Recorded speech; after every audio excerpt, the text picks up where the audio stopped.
पंजाब के सरहिंद की रहने वाली प्रेमलता की शादी 21 साल की उम्र में हो गई थी, मगर शादी के बाद उन्हें पैरालिसिस का अटैक हुआ और वो बीमार रहने लगी। रीज़न बन गया या उन्होंने बना लिया, मुझे नहीं पता इस बात का कि मुझे ये मम्मी के घर पे छोड़ा है कि मेरे पास पैसे नहीं हैं, जब मैं तेरा और इलाज नहीं करा सकता।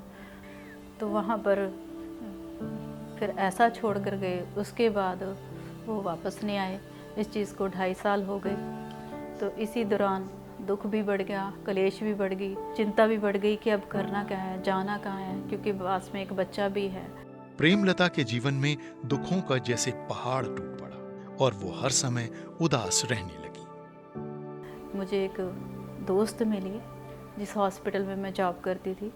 उनका नाम बहन प्रीति था।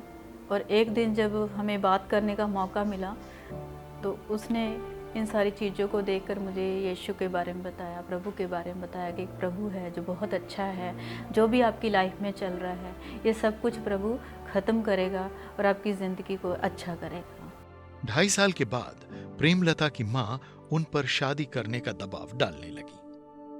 और लास्ट में फिर मम्मा ने मुझे ऐसे ही बोल दिया, या तो ये शादी करनी पड़ेगी या मेरा घर छोड़कर आपको जाना पड़ेगा। आप कहीं भी जाओ, मुझे आप लोगों से कोई लेना देना नहीं है।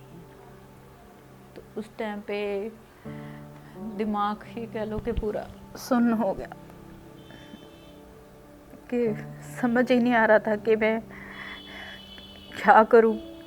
उस रात प्रेमलता को बुरे बुरे ख्याल आने लगे और उन्हें लगा कि अब जीने का कोई मकसद नहीं रहा।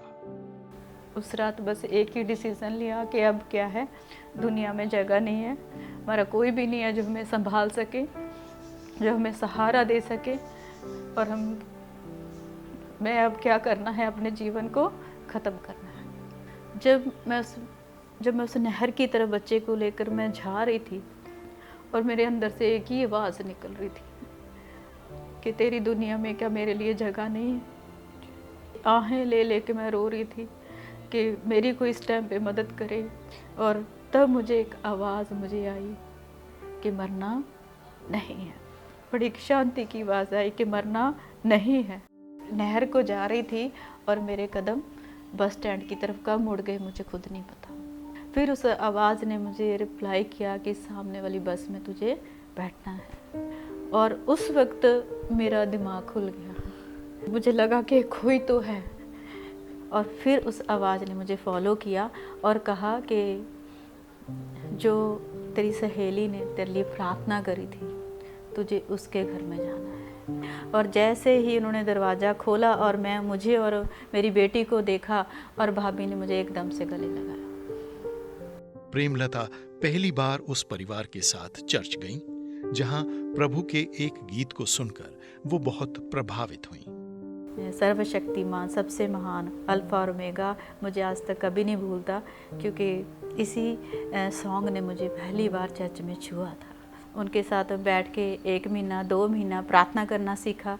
उसके बाद प्रेमलता ने अपने जीवन में वचन और प्रार्थना को पूरा महत्व देना आरंभ कर दिया। खुदा ने मुझे जॉब से भी फिर से मुझे ब्लेस किया और मेरी BTH कंप्लीट हुई।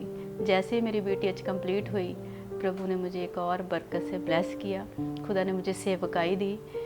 प्रेमलता प्रभु की सेवकाई में जी जान से लग गई और अपने दुखों को तो जैसे भूल ही गई। इस बीच उन्हें एक अच्छे रिश्ते का प्रस्ताव आया और सबकी रजामंदी से ये शादी हुई। आज मैं ब्लेस हूँ, मेरे पति बहुत अच्छे हैं, सेवा में मेरी हेल्प करते हैं।